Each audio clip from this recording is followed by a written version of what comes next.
Hello there, Inky Fingers here, and this is Inky Fingers Architectural Art, and thank you for dropping by. Now today I'm going to be looking at something called pen and pencil. It's a technique that's very easy to do and it's quite quick to go outside now the weather's getting warmer and to achieve some very nice tonal value pieces of work. Into the big wide world to do things on site, really you want to keep equipment to a minimum. So you may have usually maybe bottles of ink, watercolor kits, all sorts of stuff. But if you're outside, you want to keep things to a minimum. So pencil and ink, all you need is 1 or 2 fine liner pens or a fountain pen, depends on what you fancy. 1 or 2 pencils. Now this pencil is a 4B watercolor pencil, meaning we can get lots of different tones by applying a little bit of water to it. And of course, as this is a watercolor pencil, a single brush. And then lastly, a little pad to actually do our work in. So there you go. This is all the equipment you really need to do pencil and wash. So let's explore this a little bit more, shall we? Now the picture I'm going to be painting today is this rather nice little scene. This is the Elvet Bridge in Durham here in England. Now the bridge itself is a masonry arch bridge primarily constructed between 1160 AD and the 13th century. Now it's the one of only 3 buildings in England that still has houses built directly onto it. Now it originally had chapels at both ends and an archway beneath, and was used as a prison in the 19th century. Now, while partially rebuilt after a flood in 1771, parts of the bridge, including one arch, date back to the late 12th century. So it's a pretty cool little structure. And what I like about this is it's got lots of textures. We have brickwork in the houses. We've got lots of lovely different types of stonework. Got some nice strong shadows there. And it's the type of scene with its textures that we can sort of draw in a little bits and bobs here and there of like the stonework. We'll just scroll this up a little bit or zoom up so we can see bits of stonework, see the brickwork. It goes into a bit more like modern brick there by the looks of it. It's just got everything really. And using a pencil, even just one pencil, this a 4B, apply the pencil lightly, you get a light tone. Apply it heavily, you get a darker tone. And remember, everything is tonal values. Everything is light against dark, dark against light, make it pop. As this is not going to be colour, it's going to be pencil. But because, as I said, if you use a watercolour pencil, this is just a Derwent sketching medium wash 4B pencil. We can say it's a watercolour pencil because it's got the little brush mark here. And using a watercolour pencil, you can get a lot more expression and you can cover lots of areas like the dark shadows quite easily while you're outside. For this studio example, I've printed out just a grayscale version of that colour picture. So it gives us an idea of the tonal values. And as ever, the outline I've put onto my community page on my YouTube channel, of which you can download and print out. So let's get this picture started. Now the pencil drawing on this picture is a lot heavier than I would normally do it, and I've only done it heavier so it makes sure that you can see it on the camera. And the pen I'm going to be using is it's going to be a fine liner, UniPin fine liner, and it's going to be a 0.3, which is not too fine. We can use a maybe a 0.05 or a 0.03 to outline some finer parts of the picture. But this pen is this initial pen is just going to be for the overall outline.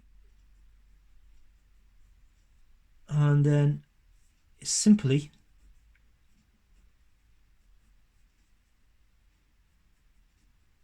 just trying to be as sort of sketchy looking as possible.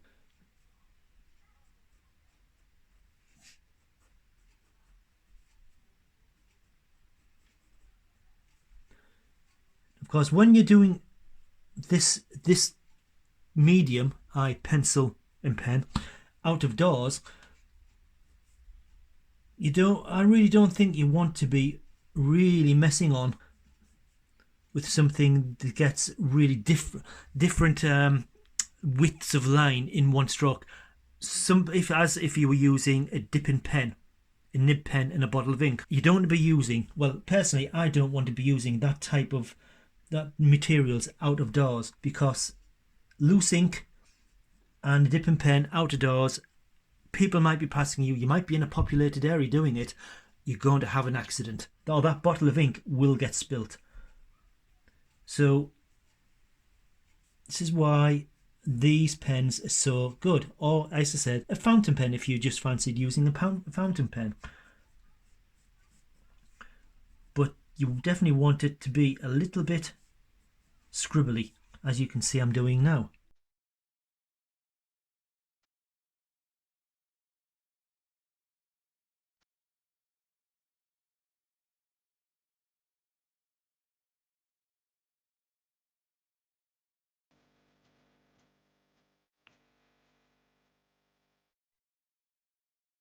So that's the outline inked in with the 03 pen. Now I'm going to go down to a 005 and I'm going to draw in some details such as the roofs, maybe some of the little blocks of stone or whatever, anything I fancy that I want to put in, just to add a little bit of textural work. And this area here, which we've got these individual, look like very old style blocks of stone.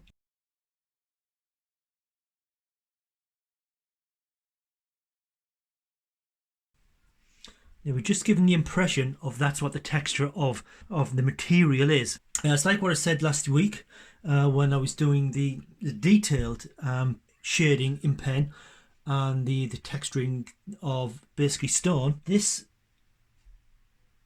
But that was in ink. This is just what was at the end of the day. It's going to be in pen. It's going to be in pencil. But we're still putting some textural outlines just to give the impression. See, I'm not putting it everywhere. It's just here, there.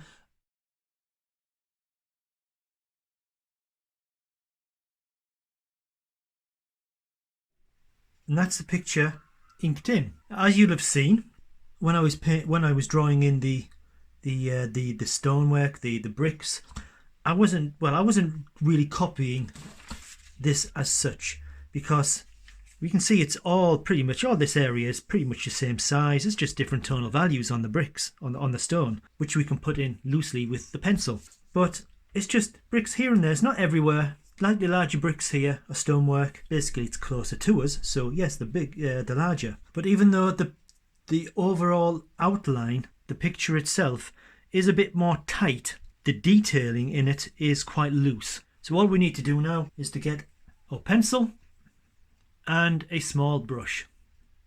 Now, just looking at this black and white picture here, we can see we've got light tones, we've got sort of medium tones here, we've got some nice dark tones. It's easier to see the tonal values. It just makes things easier. Of course, if you're outside doing this, we don't see black and white. But what you could do if you're sitting outside drawing this, you've got your phone with you, take a photograph, convert it to black and white, and then as you're drawing it, you can then refer to the black and white image on your phone, so you can judge tonal values a little bit easier if you need to do that. So this is a 4B pencil, remember. So I'm just going to carefully shade in where these dark areas are. Now, I'm not pressing down hard, really hard, so that you get a big thick line. I'm just doing it a medium pressure, but of course we can go over it and over it again. On each pass, it's going to go darker. It's a bit like when you hatch and crosshatch with pen. The more you go over it with hatching and crosshatching, the darker the area gets. obviously you don't cross-hatch with a pencil, you shade. So I'm going to leave that there, and then we have this area here which is in shadow, and then all of this is once again in shade.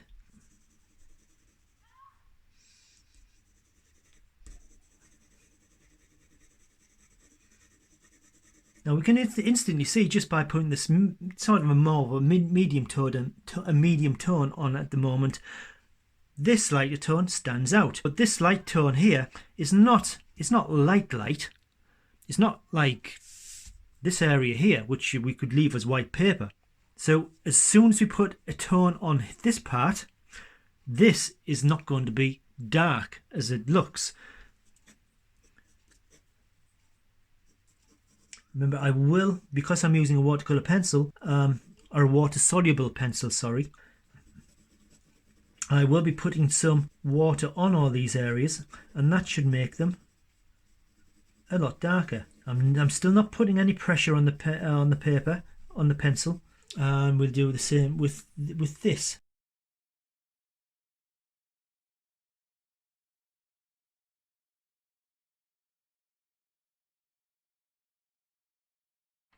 So this is generally the darkest areas now put in simply and quickly with the pencil. You can see on the photograph or in real life the shadows are much more pronounced, but once we put this water onto this should darken these areas up considerably. So just a clean water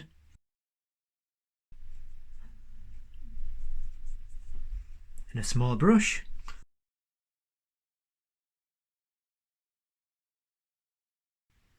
and we can see how much darker this is now. And so outside, when you want to do things in not maybe to rush it, but you don't want to spend all day doing something, because you're only out there for doing for fun, for pleasure, or just doing quick things that you could use in a studio at a later date. A bit more paint, water on the brush, just to soften this line up, exactly what you would do with watercolor if this was like a pen and wash. And that's the main shadow area is done. It does add something to it. It gives it, having the dark shadows in first gives the picture a groundwork. It sort of links everything together, in my humble opinion. Just have a look at the picture. So the next step is I'm going to get some like this. I'm going to put this this what was in the color photograph, like a dark red brickwork. So again, I have screwed my eyes up so I can see what this tone is like to this tone. All I'm going to do here is to simply, very gently,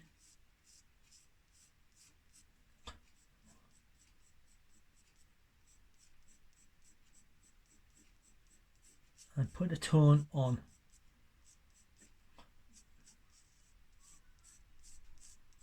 All I'm doing is filling it in with a sort of a light medium tone. It gets rid of the white paper. What we can do is it can be a lot more stronger in this dark window here. So now I've got this this sort of tone in. It's got rid of the white paper.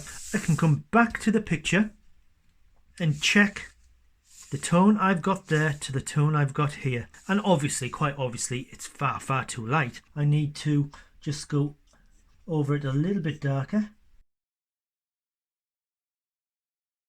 I haven't put any brickwork in this part of the building, but that doesn't stop us from putting little bits of detailing in with the 0.05 pen at the end of it. The pen will go over this. Again, now I'm looking at this picture, at this tone here compared to that, half screwing my eyes up. We're getting there. It just needs to be a touch darker in places, I think. It needs to be a lot darker here.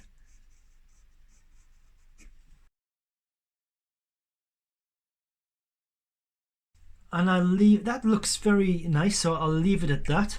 The next part I'm going to do this. Now I've got the tonal value here. I can do the tonal value on this roof because obviously this is much darker. It's not as dark as the shadows, but it's much lighter than this.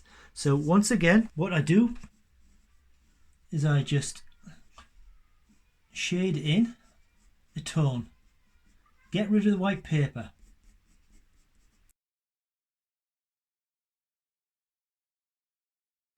Now I've got rid of the white paper, I go back, or if you were at the scene, you would then refer to the photograph you've taken in black and white, so you can look at the value of what you've put on to the value you've got on the black and white photograph on your phone. But looking at this, we can see here that this is too light, so we just darken it up a little bit more. Now I'll now do it the opposite way.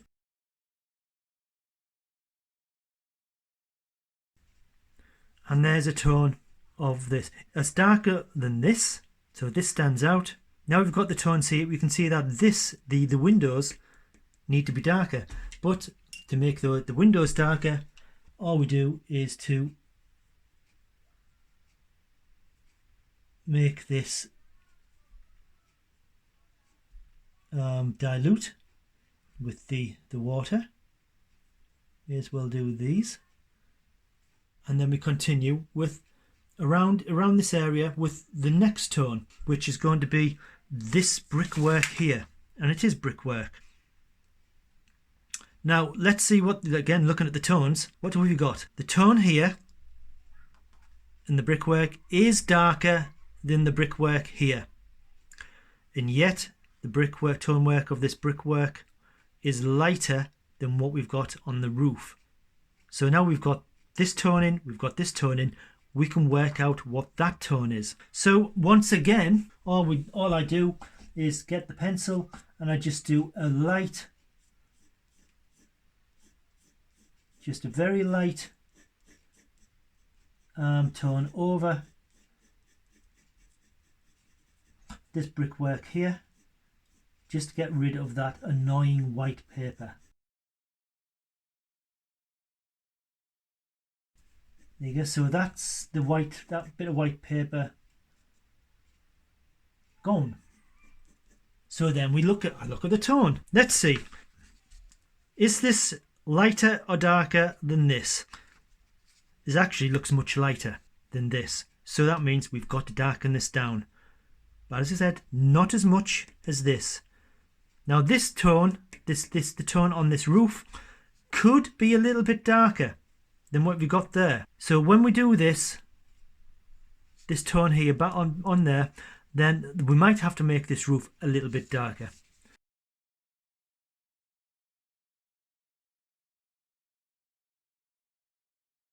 So now this tone's in. This is darker than this, but it's this now, the roof is a little bit too light in a tone. So now we know this, all we need to do here is just make this a little bit, push down a little bit, just to make it a touch darker. And then that stands out from there much more now. And then I'm going to do this exactly the same with all the rest of the buildings, and I'll be back. Right, so now I've filled in a few more bits and bobs with tonally, and all I'm doing now is, I'm putting in, just with the brush, a few little marks, which is going to represent a few little bricks, a little bit of texture.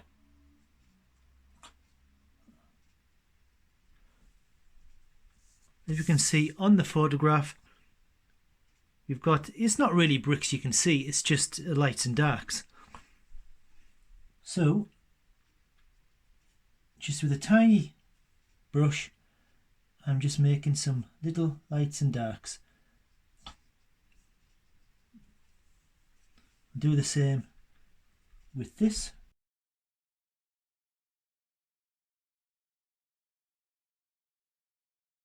It just gives the appearance of some bricks, even though we haven't painted or done any bricks in. But as I said, later on we can take a very small UniPin and just hint at a few little shapes around these marks we've just made, just to emphasize that these are bricks. Now I'm going to continue in with the darks, because we need some darks just underneath these archways. So it's the same thing,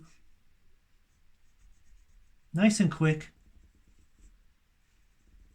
Just draw in where these darks are, and get some water on your brush and just paint it in. I'll go over it to make it look like we've got a recess. Nice and quick, nice and simple. And for the rest of the stonework here, for example this here, we can see this is brickwork, this is stonework, and it continues all the way down. This, just the stones here are slightly larger as we've drawn them in. So once again, all we're looking for is tone. Instead of using the cross hatching and hatching with a pen, we just use a pencil to just quickly but lightly shade in like that. Look at the tones compared to this, to that, to that. Half screw your eyes up. This, the majority of this is lighter than that. It's nearly equal to this. Maybe it's ever so slightly darker in places. So we got that there. That tone. Just get our wet brush and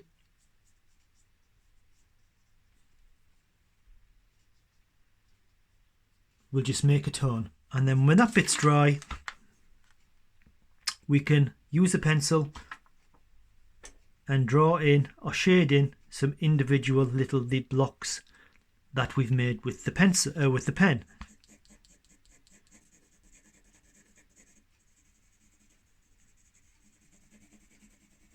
Just so we've got this patternation of tone. And you can see this when you half screw your eyes up, you can see this sort of patternation. We're not looking at detail, it's just a shape of light and dark. But how quick is this? If you're standing out here drawing this from real life, you've got your minimum of equipment. You're getting your tonal values in. You're getting your pen in.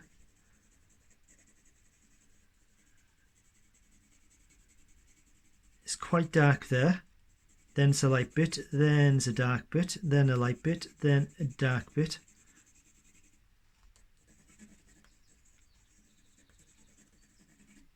But we have our values there. So then we just get our brush.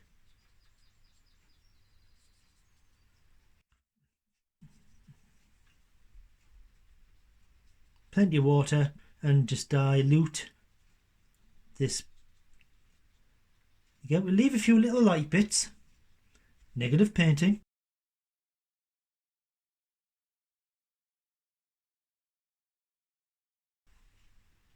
There you go. So we can see we've got the light bits, we've got the dark bits. If you look at this, hopefully you can see it's similar. It's quite similar. It's not exact, but we don't need it to be exact. We're just making ourselves a nice little picture. And we do exactly the same with this side. It's darker here.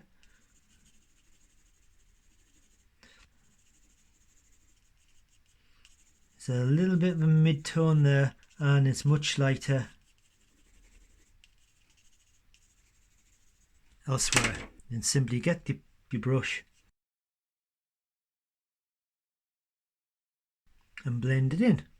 Now we can see that the darks of the bush here are not dark enough, but that's no problem. when it's all dry, we can either reapply with a pencil, or we can just do a little bit of cross hatching with a pen, and we will be applying either pencil over some of these blocks here, or because we've got the pen, it is going to be a pencil and pen, we can put some textural marks over with the pen. But we're just filling this in with tonal values, very quick tonal values, a lot quicker than you could do this with just the pen alone. And I'm now going to do exactly the same with this area as I've just done with all this. So that's a picture completed with tonal values, and it didn't take very long at all to do all of this area here and the water. So now what I'm going to do, I'm going to go back into the fine pen, the 005 UniPin fine liner, and then I'm just going to go over parts and define areas to give it more of that sort of pen look, because we've got all the tonal values in very quickly, very easily. So you're just going to go into places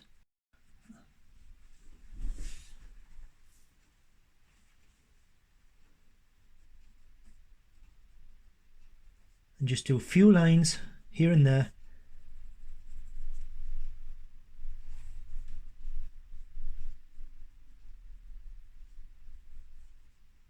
to give a little bit of definition. Just draw a few little bricks.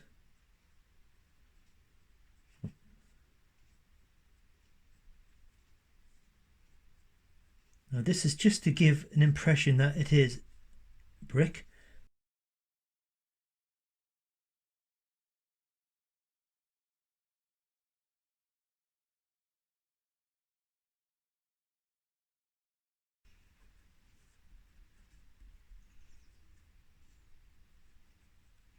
I'm just drawing in a few little details. I'm not looking at the photograph. I'm just sort of where the bricks are. I've put the bricks already. I'm just drawing now a few more around the ones I've already drawn.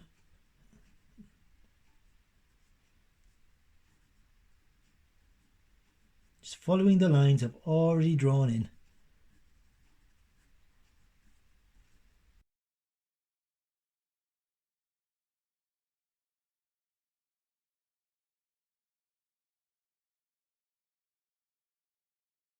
Now I've just been working on it a little bit, not too long, and all I've been doing is going over with the pen here and there, shading in a few little bricks, or stones in this case, doing a few little hatch marks here and there,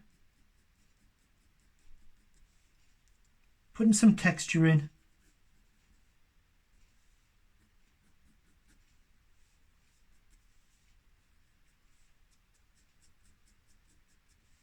just things like that. And all I'm doing now is having a look at the foliage, and where I've put the dark, I'm just emphasizing that with a little bit of scribble with the 03 fine liner. Just scribble, just to give the impression that it's some foliage. And then in the lighter bits, we've still got tone on. The tone from the pencil actually. I'll just do a few little marks just to give it a touch of texture. It's something that you can see the original tone we made with the watercolor pencil or graphite pencil.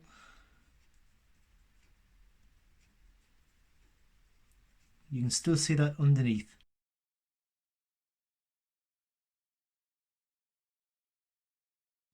And that's it. That's the finished picture. All done with the most minimal of equipment. A couple of fine liner pens, a brush, and a water-soluble graphite pencil. The pencil provided all the basic tonal values, which were very quick to apply. And then going back to the pen, just scribble in what the details, what you want to put in. Now you can make it as textured or as plain as you like. But you know me, I always like to put the texture in.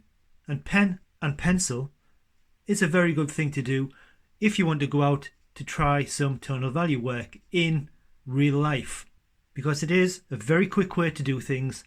It will be monochromatic, so it's very good practice for tonal values, and you can get quite a classic looking picture at the end of it. So why don't you give it a go? So until next week, I'll see you then. So goodbye.